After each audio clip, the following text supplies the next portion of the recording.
Hello, everyone, and thank you for joining us today. On our GoMining institutional webinar. My name is Jeremy Dreier, and I'm the Chief Business Development Officer at GoMining, as well as Managing Director of our institutional arm. At GoMining, we've been building one of the largest Bitcoin mining platforms in the world, with more than 10 exahash of active capacity and over 4 million users globally. My role is to bridge the gap between Bitcoin mining and the broader investment community, bringing new ways for institutions and individuals to gain exposure to mining yields.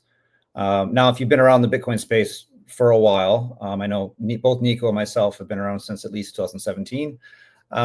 You've probably been familiar with the concept of the 4-year Bitcoin cycle. Traditionally, each halving has set the stage for a predictable boom and bust. Miners would see revenues climb into parabolic phase, followed by sharp contractions before the next halving resets the cycle. It's been a mental model for now over a decade. But the big question that we want to explore today together with Nico is that model still valid? Has Bitcoin matured to the point where the old 4-year rhythm no longer applies? And if so, what does that mean for mining economics?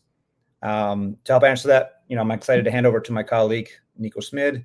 Nico is GoMining's market research analyst, and he's been diving deep into the data around supply flows, miner revenues, and how this current cycle compares to the last 3 that we've seen.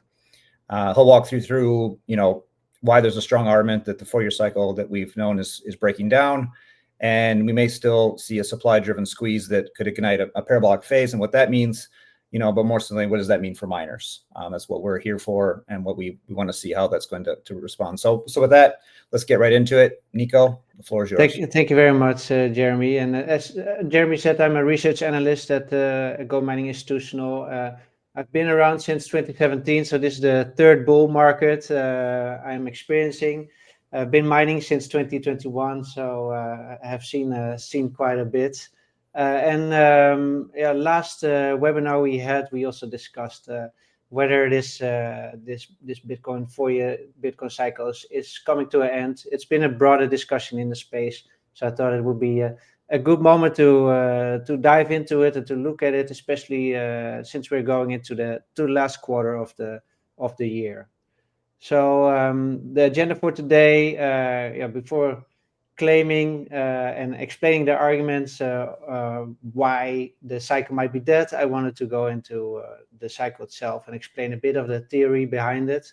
After that, I'll provide the key reasons why it might be dead, and then I'll go into some data that shows the opposite. So and after that, I'll go into what the next phase is for Bitcoin mining. So I believe we're entering this new era of Bitcoin mining, which is closely related to the reasoning why the 4-year cycle might be dead. And in that part, I'll go into network hash rate, difficulty, transaction fees, and the ASIC hardware market. But to start off, most of you might know how this 4-year Bitcoin cycle works, but it's closely related and anchored in this halving cycle.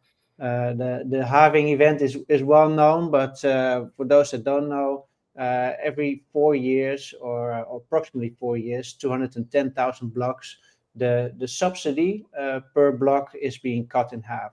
So that's the newly emitted Bitcoin that's released into the supply each block. So the first halving epoch, or for the first epoch, Bitcoin miners were making 50 Bitcoin per block as a block subsidy. And that was cut in half in 2012 to 25 Bitcoin. And then in 2016, we saw the second halving, and it went to 12.5. In 2020, that went to 6.25. And currently, the block subsidy is 3.125. So we've been seeing quite a decrease in that supply, and price has been moving very closely along these halving cycles for various reasons. One is obviously the supply squeeze, right? Like if the new supply is being cut in half and demand stays the same, essentially price should go up. But that theory also has fueled traders and And investors, the market psychology, let's say, and traders, investors have been anticipating these cycles and buying and selling accordingly. And next to that, you see a lot of media attention around these halvings and then the subsequent surges.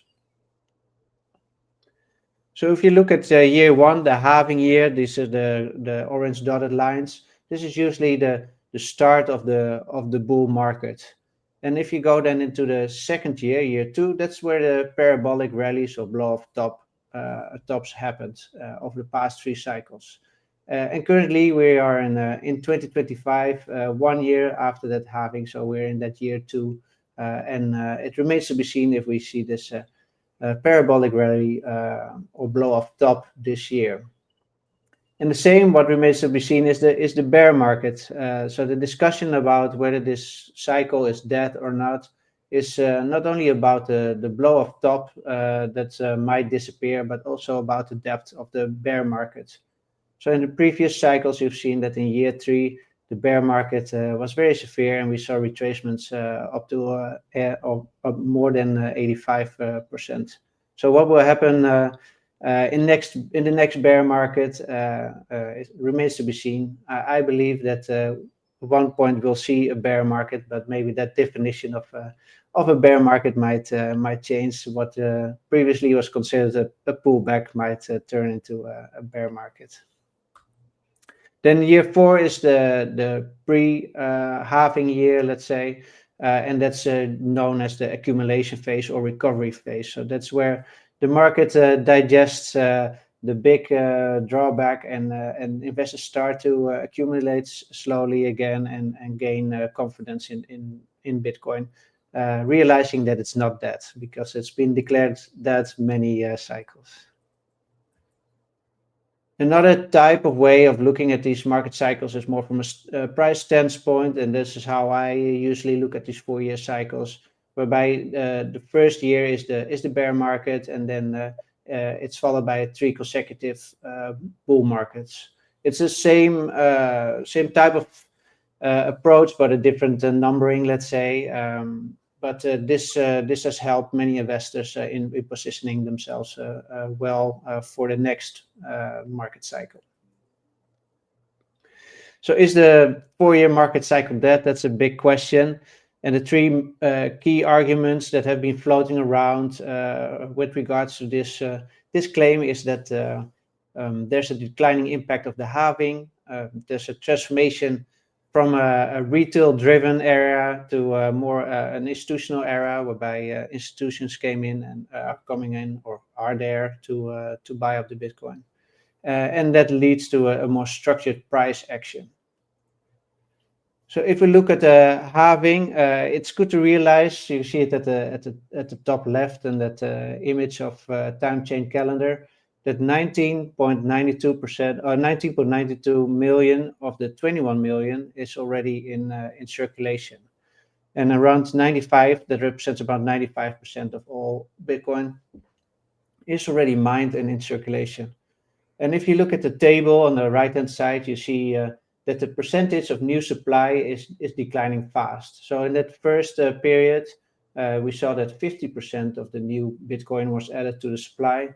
After that first halving, that was 25%, then 12.5%, etc. And the next halving, which is expected in 2028, at that time, 96.875% of all Bitcoin is already mined, and the new supply that will be added is only 1.56 to 5%. So the percentage of new supply that's being added is smaller and smaller, and therefore that supply shock is expected to become less and less.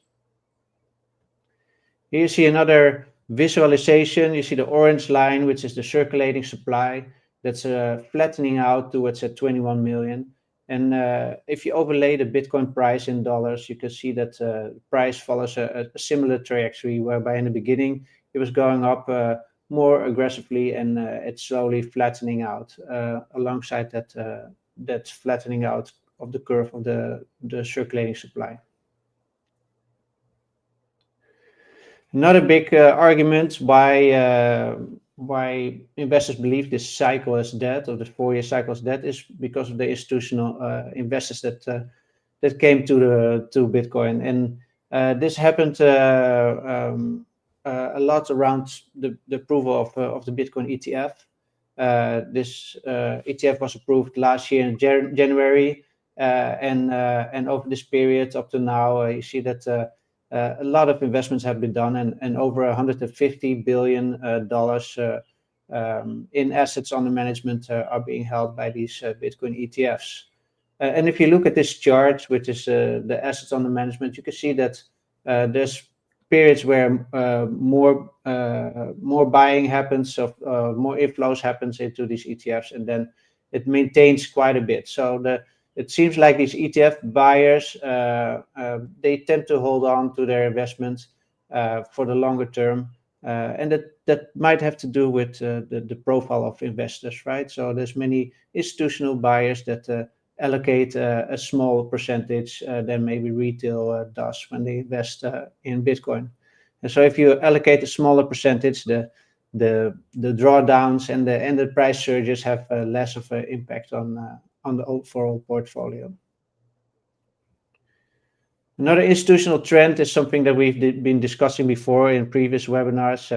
Is the trend of the treasury companies. So we've been seeing companies heavily buying Bitcoin, adding that to their treasury, to the balance sheet. And here you see an overview of the top 12 companies that all hold 10,000 Bitcoins or more. In total, there's 44 companies that hold 1,000 Bitcoin or more, and there's over 100 public treasury companies right now. And in total, they hold over 1 million coins. So that's very significant. At the top, you see Strategy, formerly known as MicroStrategy. MicroStrategy, and I think most of you know that company. They've been buying Bitcoin for over 5 years now. Have almost 640,000 Bitcoin on the balance sheet. And as you can see, the gap with the number 2 Mara Holdings is quite big, and it will be harder and harder to catch up with Strategy. Other names that pop out on this top 12, I would say, is MetaPlanet, which is in this list the only foreign company or non-US company. Let's say it's a Japanese-based entity. But if you go further down the list, you'll see more and more non-US companies from Europe, Asia, Latin America. So it's a global trend, not just in the US, but the main holders are based in the US. Also, Trump Media pops up or stands out. I think it's very significant that a company that's related to the current president has 15,000 Bitcoin on their balance sheet. And another names that pop out for miners is Mara Holdings, Riot, CleanSpark, and Hot 8. And it's good to understand that these mining companies do not only have so much Bitcoin in their holdings because they mine Bitcoin, but they actively went out and raised funds to buy Bitcoin and add it to their treasury. So currently there's 3.75 million Bitcoin in treasuries. That's 17.85%. So that's quite significant. And you can see again that the public companies are holding over 1 million. These ETFs are the biggest holders with almost 1.5 million Bitcoin. And after that, it's the governments with an estimated 519,000 Bitcoin on their balance sheets, of which the US is by far the biggest holder. And this has led to a more structured price action than before, less volatile. You see these surges going up and then a digestion of that price increase. And price goes sideways, retraces a bit, bounces up and down, goes sideways for 30 weeks before moving up again. So the way price has been increasing from a technical standpoint has been very structured. And this is reflected also, you can see it very clearly in this rainbow chart. If you've been around for a while, this rainbow chart was very popular in previous cycles.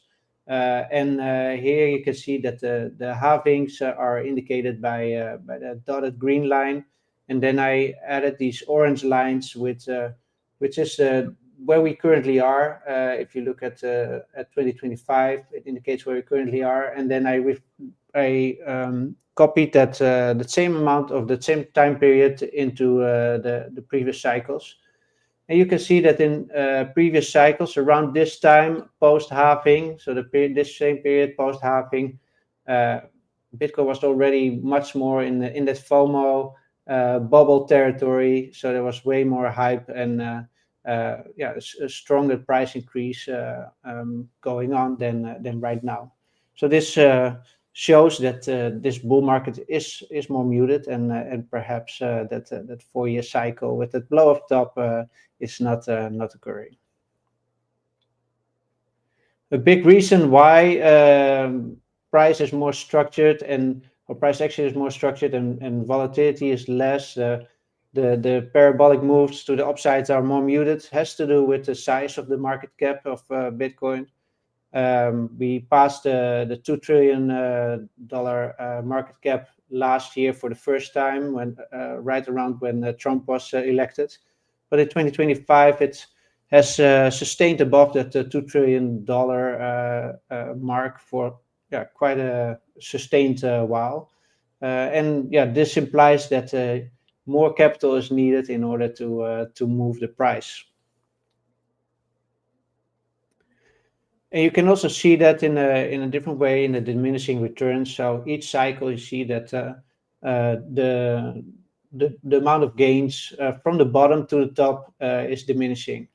So if you look at the blue line, that's the first market cycle. From the bottom to the top, price went almost 250x. In the second cycle, there was 150x. In the third cycle, about 20x. And now calculating from the bottom to the recent highs that we saw, we are at 7.4x. So each cycle you see that the returns in multiples are lower. So why can we still go into this parabolic phase? Looking at the previous data, it seems like these market cycles are muted and that cycle's actually dead. But I believe there's various indicators that might show that show that there's a chance to still go into the parabolic phase in the next quarter or heading into the first quarter of next year. And the first one, I believe, is summarized in this picture. It's been 250 days of Trump. And a lot has happened in a positive way for Bitcoin. If you compare to where we were a year ago or a year and a half ago, a lot of positive things has happened for Bitcoin. At the top left, you see that Trump is about to sign that the Strategic Reserve Act. So Bitcoin has been added as a strategic reserve. On the right side at the top, you see a picture that represents the sons of Donald Trump investing in the mining business, setting up American Bitcoin Corp, and investing heavily in the mining sector. Also, Bitcoin has been greenlit for the 401k, so it can be added to your 401k now. And at the bottom in the middle, you see the Trump Media Company, which added at 50,000 Bitcoin. And on the bottom right, you see a picture of the Genius Act. Even though it's focusing on stable coins, I believe it's bullish for Bitcoin and for crypto as a whole, because the amount of stable coins in circulation have been closely correlated to price action. So the more coins there, stable coins there are in circulation, which are often used as a trading pair for Bitcoin. You see often that the price goes up when there's new coins in circulation. And all these bullish, these bullish events on a regulatory and political level have not been reflected fully, I believe, in market sentiment. The last few months, we've been hovering between 40 and 75 on the Fear and Greed Index, which is a great measuring instrument for market sentiment. So between 40 and 75 is quite neutral. We've seen post 2024 having a couple of weeks of 75 plus. But if you look at the 2021 bull market, you can see that there were 4 months where we saw consecutive, 4 consecutive months of 80 to 95 on the Fear and Greed index. So there was way more positivity and greed in the market back then. So there's still a lot of room for greed to be added. Also, we've seen that historically, in Q4, so the upcoming quarter, there's been those have been the tops of the bull markets. So if the bull market is coming to an end, it's likely, obviously, it's an indication. It's not a guarantee. What happened in the past, but it's likely that its top will occur in Q4. And Q4 in general has been a good performing quarter for Bitcoin. So there's a certain seasonality to the performance of the asset. Here you can see that the institutional demand is outpacing the daily supply. So each day around 450 Bitcoins are added to the supply. And you can see that throughout the year, throughout 25, the treasury buying, that's a blue line, has outpaced the daily supply. And the ETF buying recently crossed that line again, and the ETF buyers are buying more than the daily supply. So combined, the treasuries and the ETFs cause an excess demand, which means that there's a chance for a supply squeeze if these trends continue to quarter four. You can see that both the blue line, the treasuries buying, and the ETFs, the red line, they are coming from a bottom. So if this movement upwards continues to Q4, we might see a supply squeeze and a price moving upwards because of it. Up to now, the retail investors have been not as present as previous cycles, but if they return, they can also provide a supply squeeze, because what we've been seeing is that exchange reserves have hit a multi-year low. In the past 12 months, over 630,000 Bitcoin has been taken over of the exchanges. So that's a 20% decline in the amount of Bitcoins that's available on exchanges. And the thought there is that if people take the coins off exchanges and put them in cold storage, that they don't have an intention to sell on the short term. So this is an important chart to watch also. Once it starts trending upwards, you might see a turn of events and more selling going on.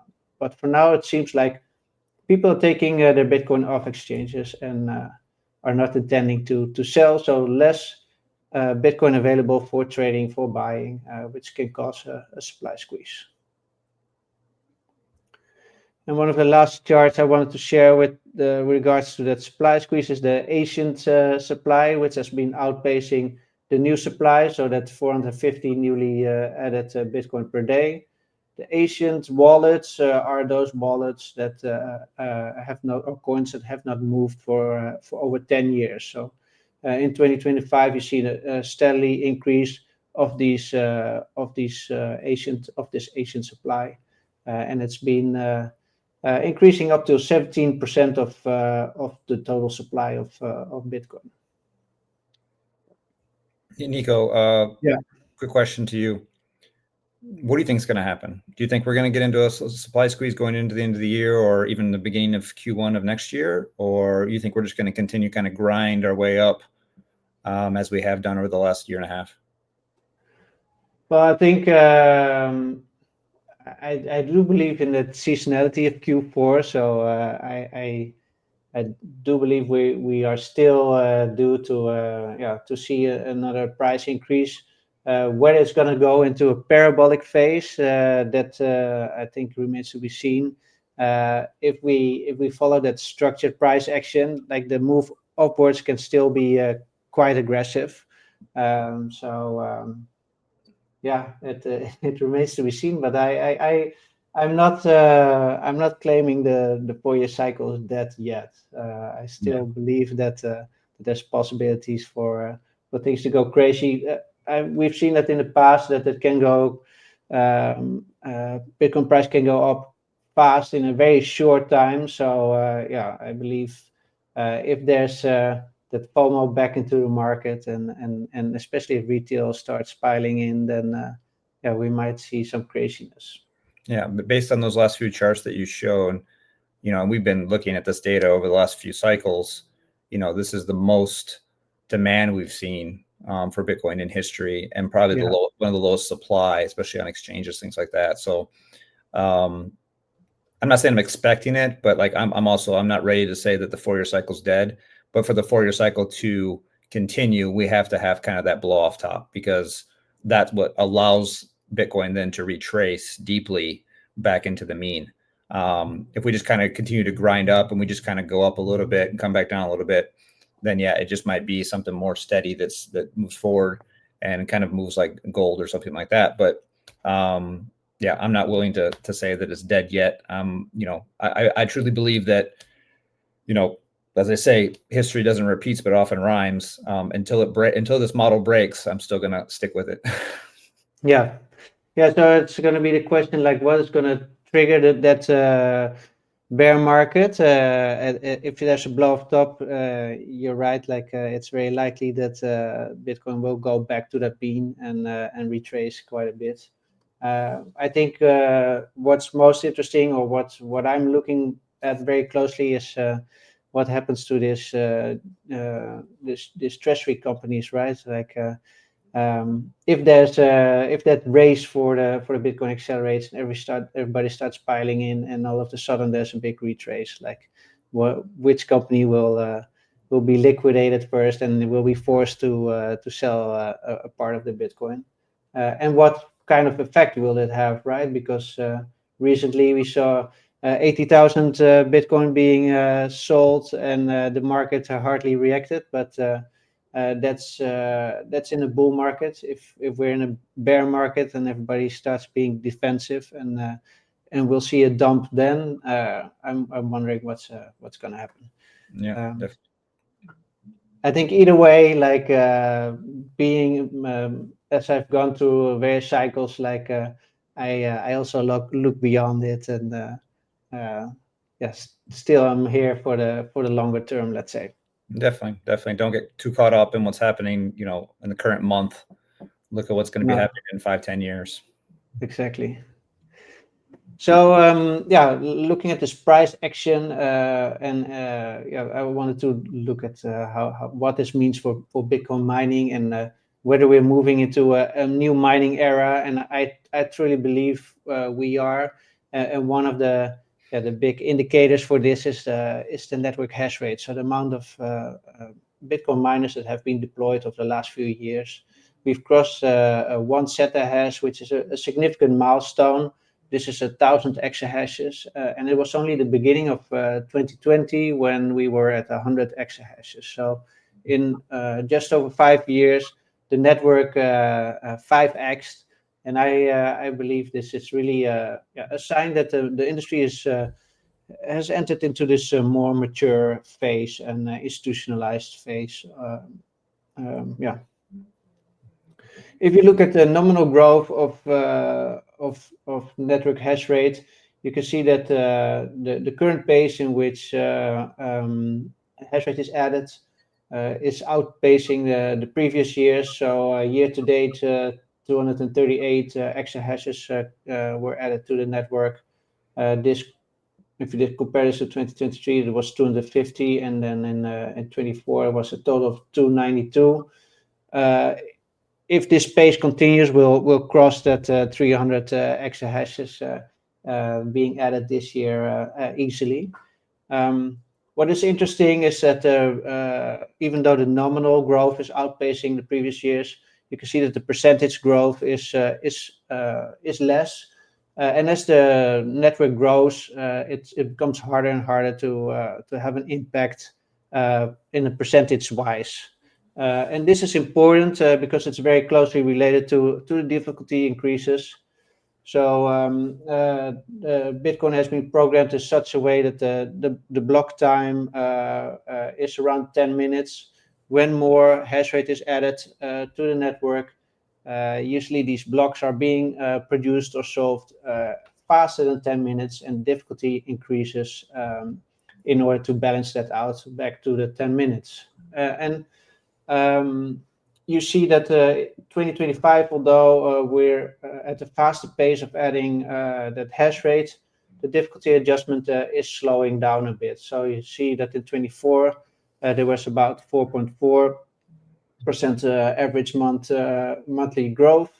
And if you see that, if you compare it to 25, it's more than a percentage point or percent less, around 3.3% month-over-month change. You see a big red candle also that happened around the summertime when there were heavy curtailments in the US. A big part of the mining activities happened in the US, and due to the mining or to the heat wave, a lot of miners needed to curtail because they were participating in demand response programs, ensuring that the grid didn't collapse. And others powered down because they wanted to take care of their machines and prevent them from overheating. So we saw a big drawdown this year, which was actually the biggest one since China mining ban in 21. So very significant. But once that heat wave was gone, it was over. You see that the difficulty balanced itself out again, and we saw a big uptick. Another trend, which also might show that we go into a new mining era, a new phase, is that the transaction fees have been below 1% of the total block rewards. We recently launched or published an article that goes very deeply into this transaction fees trend. So I recommend to check that out. But throughout 2025, transaction fees as percentage of the total block reward has been mostly below 1%, with some few exceptions. But if you compare to 24 and 23, when there was a lot of speculative hype around ordinal inscriptions and the Rune protocol, back then the transaction fees were more significant, and right now it's less than 1%. Yeah, that's a trend we've been seeing in 25 mostly. A reason, or the biggest reason for this is obviously that there's less on-chain transactions. If you look at the 7-day moving average of the amount of transactions, we actually hit a multi-year low in July. So there's not a lot of activity going on the base layer. And this has 5 main reasons. One is that ETFs, earlier this year in June, it was, I believe, we crossed at $1 trillion of cumulative trading volume. But the ETFs, even though they're physically backed, they trade hands without any activity on the blockchain itself. So most of these ETF or these funds, they settle at the end of the day or end of the week, and it's only when there's big demand spikes that new Bitcoin is added to these ETFs and an on-chain transaction occurs. Something similar is happening on the derivative platforms. So you can get exposure to Bitcoin on platforms like CME or Deribit. And these are all cash settled, and they provide, or they provoke a lot of fees, but this is trading fees on these centralized platforms themselves. It's not there's no on-chain activity going on there either. Only if these funds start moving their money from one place to the other. And then we've seen these ordinals and others, NFTs, meme coins, these speculative flows moving to alternative blockchains.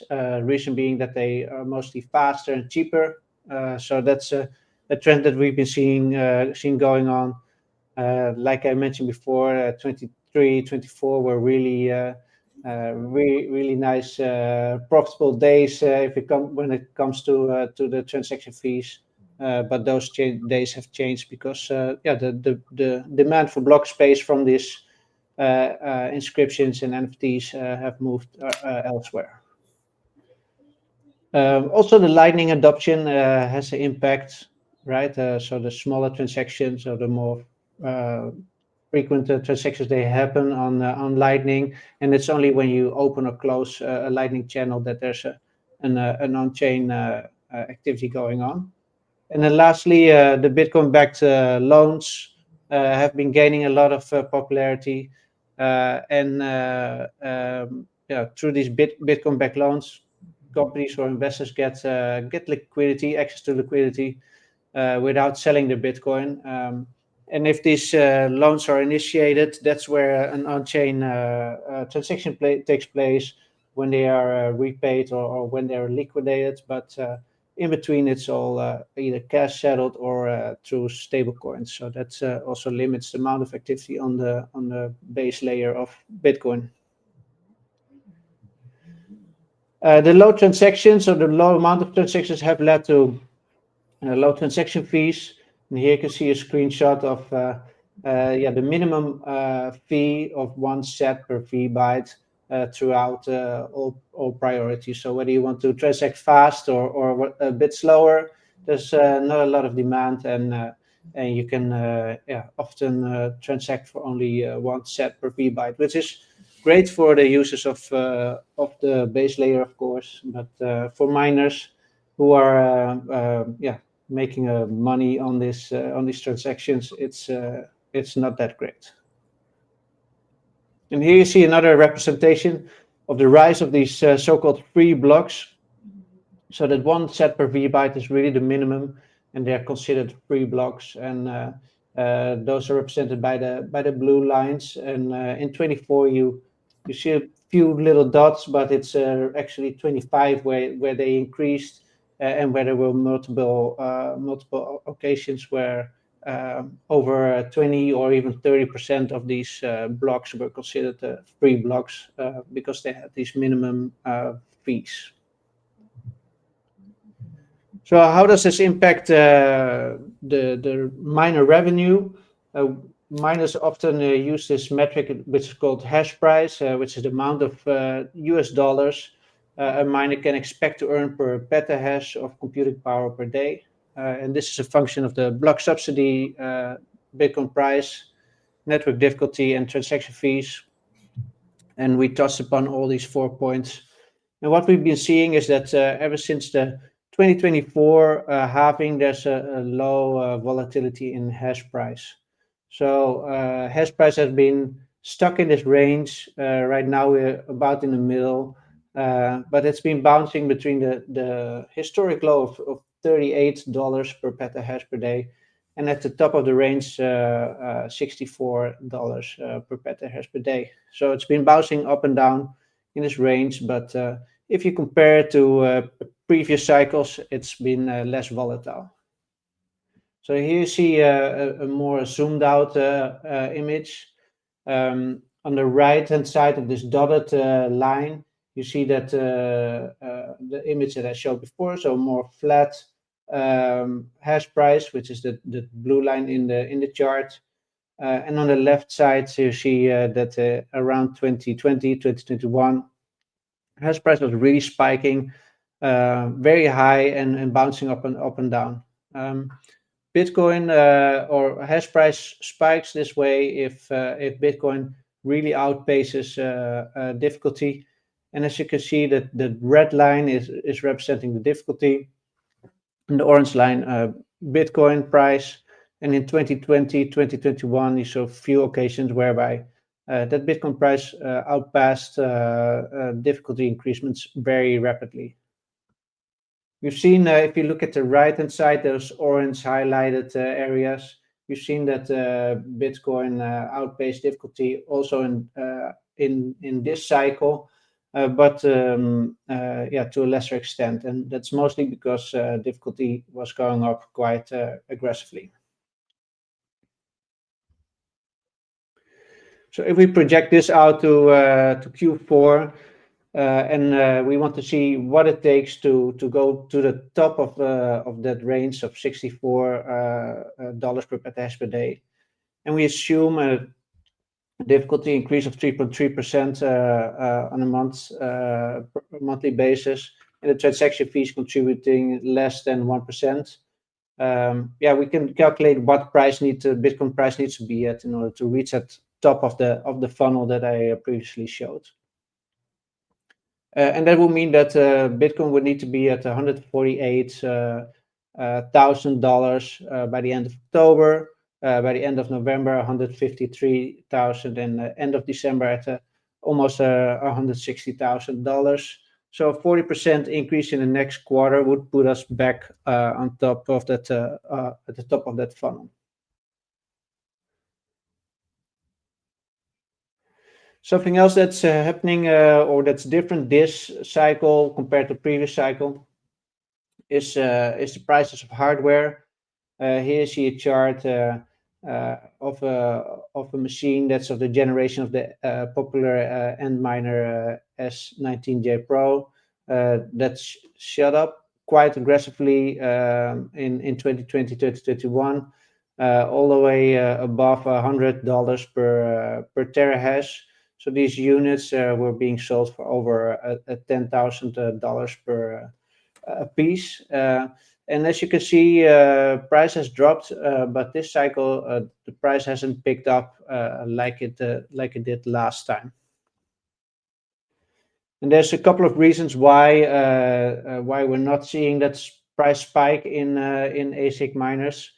And one of the big reasons is that Bitmain, which is the main manufacturer, they're very dominant in the marketplace. They have an estimated 75% of the market share.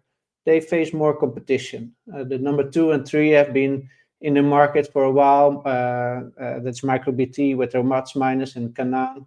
They've been eating into that market share, but next to that, there's been new competitors popping up this cycle. Like Dreier that launched their Seal miner, and then you have Auradine, and recently also we saw the launch of the Proto rig. So there's more competition to Bitmain, but next to that we don't see a hardware supply crunch this time around. In 2021 we came out of the COVID crisis, and there was a big disruption in the semiconductor supply chain.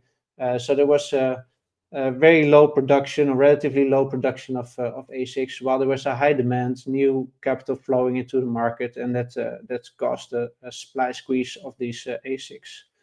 And currently, there's enough hardware going around, and the actual bottleneck this time around is the access to power and the build out of new sites. Also, that suppressed hash price. We've seen that the hash price has been bouncing around in that range. Is of influence. The fact that it's not spiking as aggressively as previous times, suppresses those margins and attracts less speculative capital. Also, there's a more large, mostly publicly traded miners. If you look at the publicly traded miners, they control around 35% of the network currently. And these miners, they do big purchases, and they have the power to negotiate good prices. And it's the miners setting the prices more than Bitmain does, and that's what we saw in previous cycles, that Bitmain was setting the prices and not the other way around. And right now, you see that Bitmain is pursuing a high volume, low margin strategy in order to maintain that access to the chip weavers from the semiconductors. They need to buy a certain volume, and in order not to lose that access to those chips, they're pushing the machines in volume into the market. And you also see that manufacturers start self-mining more and more. So whenever they cannot push it out, they use the equipment themselves to mine Bitcoin. So I wanted to finish this presentation with some reasons why to invest in mining now. I think if you look back at the presentation I just provided, it's there's various reasons why mining is still interesting, even though you might believe that the cycle is dead. I think the regulatory clarity and the political endorsement is a super important one. A couple of years ago, it was really a niche industry, and sometimes it was frowned upon if you were working in the mining industry. But now it's Bitcoin is considered an investable asset, and Bitcoin mining is it's being taken seriously, let's say, and you see the political endorsement by the Trump family investing into mining as well. Also, that revenue is less volatile, which makes it a more predictable and less speculative investment, which appeals other types of investors, I would say, and I believe it's a positive thing somewhere to some extent, that you can predict what your returns are and what your ROI is. And obviously, the hardware currently is at historically low prices, so it's a good time to get into the hardware. And then last point is that the efficiency of these miners have been improving tremendously over the last few years, but the efficiency improvements are reaching its limits. And that means that before you saw that many miners were upgrading their fleets, even though the machines themselves, from a technical standpoint, still were good. They replaced them with more profitable machines. I believe that now that we're reaching these limits of efficiency improvements, the lifespan of these machines will increase from a financial standpoint as well. And that's it. I always like to refer to this web page at the end of the presentation, because that's where we upload all the reports. We provide the monthly updates. We look into market trends, and then each quarter we have an extensive report. So also later in October we'll have that Q3 report coming up. I see you talking, Jeremy, but you're muted. Yeah, thanks, Nico. So based on what you just said and showed around the mining side of the business as well, I mean, I think it's just in line with what's happened to Bitcoin as an asset and the price of Bitcoin as well. Is that, before it was more volatile, it was more people jumping in and kind of getting behind that hype, where it seems like now, even on the mining side, it's more institutional, it's more industrial scale miners, larger miners, which means all that stuff is starting to level out that you just showed us. It's very interesting. It's very interesting to see that the entire business around Bitcoin has really matured over the last 3-4 years, much more than I thought it would in this short amount of time. Do you agree with that? Yeah, definitely. We always say in Bitcoin, it's the years are like dark years, right? So a lot happens, and that also applies to, for example, the developments that we've been seeing in the mining industry. And I believe it's an interesting next phase where we're going into, where there's more industry standards, higher quality of services, and it's not longer so much a race to the bottom, but more providing quality services, quality products to invest in. So I think in that sense, it's a very interesting time. Cool. Yeah, definitely.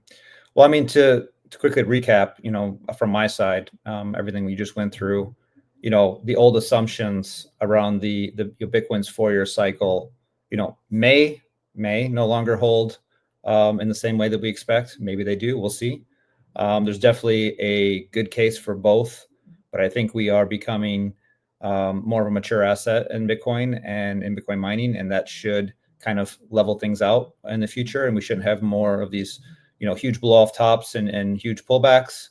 But at the same time, like you said before, think about it long term, not short term. What's going to happen next month versus what happens in 10 years.